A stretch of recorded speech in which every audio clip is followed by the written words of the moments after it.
Voltamos para continuarmos nossa discussão sobre migração. Aqui eu mostrei para você, no bloco anterior, alguns movimentos, não é, de migração internacional, na realidade intercontinental. Mostramos aqui no período da Idade Moderna, não é? A Idade Moderna, você tem aqui a população saindo do continente europeu e vindo para a América. No caso do Brasil, a gente vai ver isso depois, não é? O principal grupo de imigrantes que aqui chegou foram os portugueses, não é?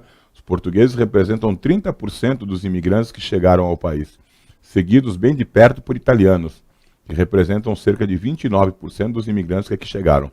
O quadro aqui em cima é um quadro bem interessante. Por quê? Ele mostra o movimento inverso de brasileiros para Portugal, a partir da década de 80, 90 e século 21. E aqui eu tenho uma comparação, não é?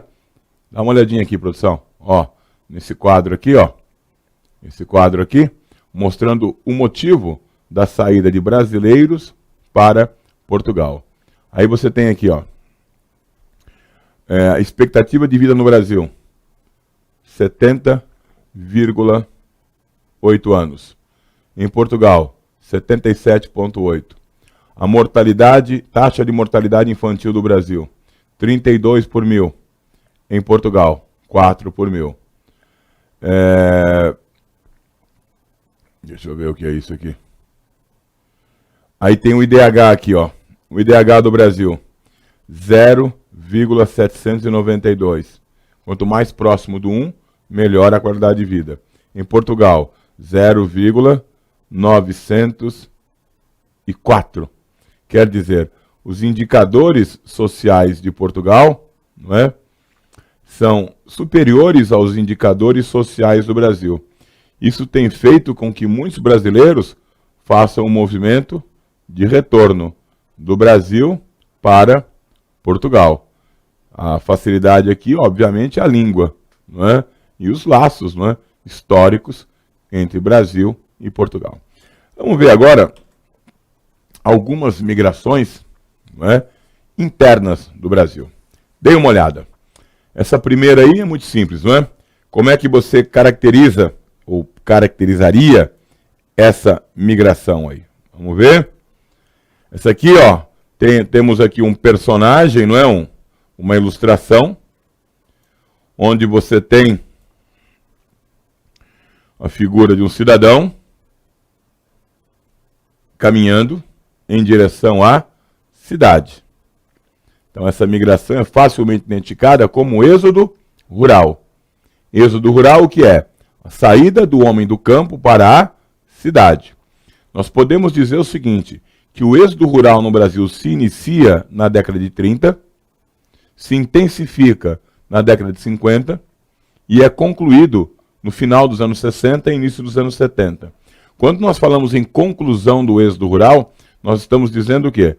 Que a população urbana ultrapassou a população rural.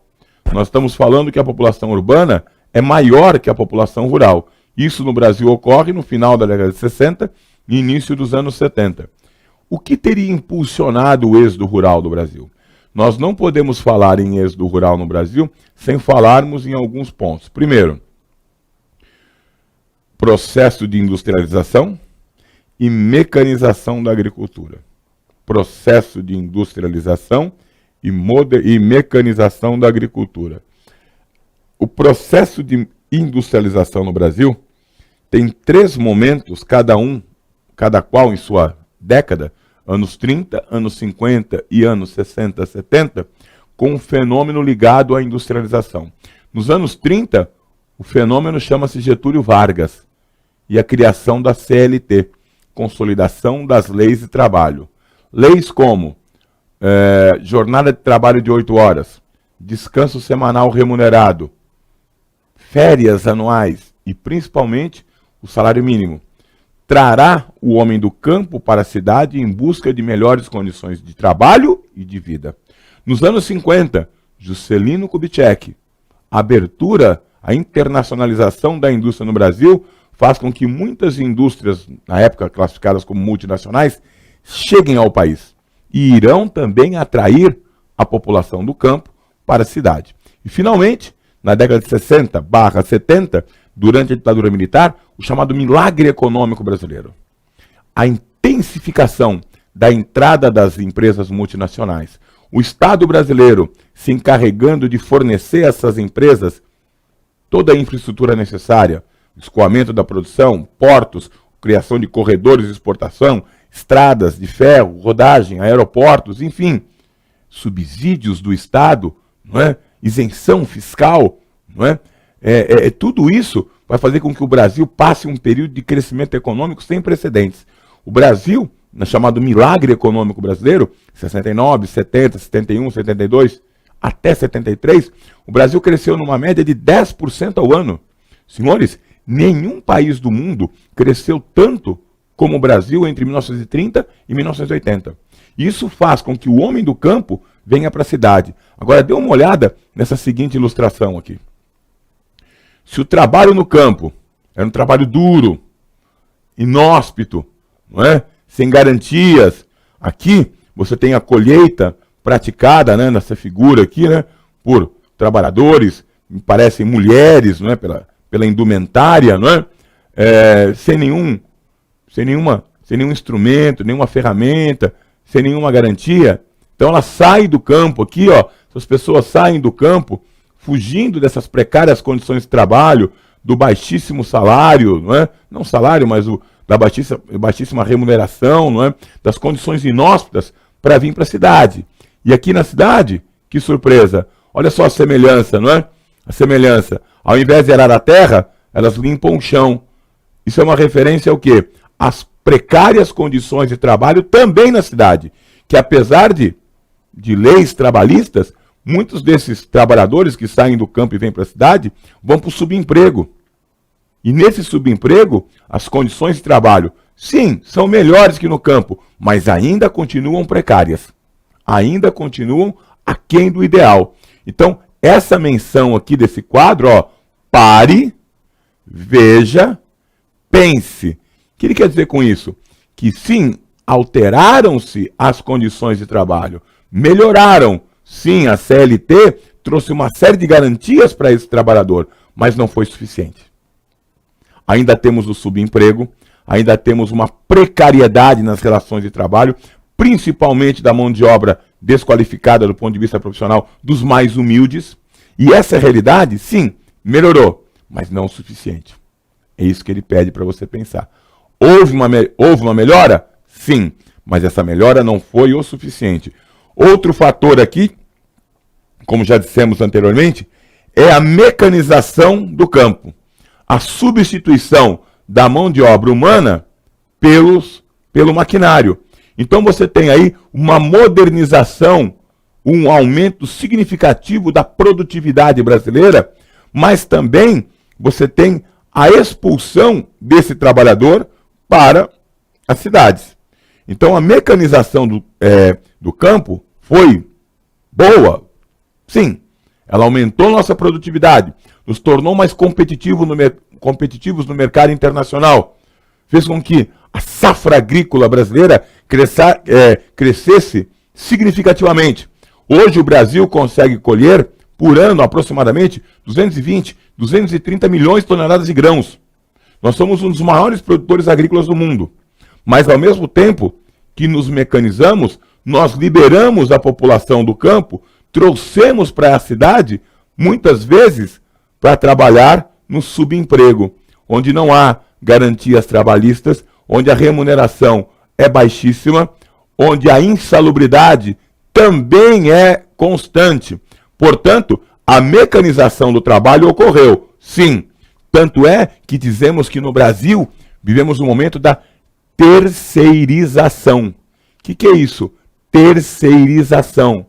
É o aumento da população economicamente ativa no setor terciário. Então, a terciarização. Terciarização é quando a maior parte da população de um país se encontra no setor terciário. Não confundir, como eu confundi, terciarização, terciarização com terceirização. Terceirização é quando você deixa de contratar diretamente um trabalhador e uma empresa faz essa contratação, repassando esse trabalhador para a sua empresa. Então, esse trabalhador está ligado a uma terceira instituição, então, trabalho, empresa, uma outra empresa contrata, pagando a esse trabalhador 30% a menos do que ele receberia, todos os encargos trabalhistas ficarão por essa outra empresa, isso é terceirização. Terciarização é quando a maior parte da população se encontra no setor terciário. Só que no caso de países subdesenvolvidos, isso não é um sinônimo de modernização, porque o setor terciário em países desenvolvidos está ligado ao quê? A administração, a alta tecnologia. No caso do Brasil, está ligado ao subemprego, que é o que a ilustração mostra para nós aí, não é? O subemprego, onde você tem os menores salários, onde você não tem garantia trabalhista, onde você tem inovações típicas da globalização, do neoliberalismo, da flexibilização das relações trabalhistas, como banco de horas, por exemplo, o trabalho, a terceirização, como já foi dita. Então, essa nova cara do trabalhador, sem as garantias trabalhistas, reflete o momento neoliberal que pede a diminuição de gastos para a produção. E quando eu falo em diminuição de gastos para com a produção, eu falo o quê? Na diminuição dos gastos com a mão de obra, com o pagamento de salários. Então, isso você tem, a cidade, ela é sedutora. A cidade é um atrativo para a população rural. Só que esse trabalhador rural, na maior parte das vezes, ele é qualificado, ele é pouco qualificado. Ele vem para a cidade e acaba indo para onde? Para o subemprego. Esta é uma questão relevante. Hoje, nós temos nas periferias das grandes cidades um contingente de desempregados e de excluídos, e a maior parte desses desempregados, desses excluídos, tem em comum o quê? Tem em comum a baixa qualificação profissional.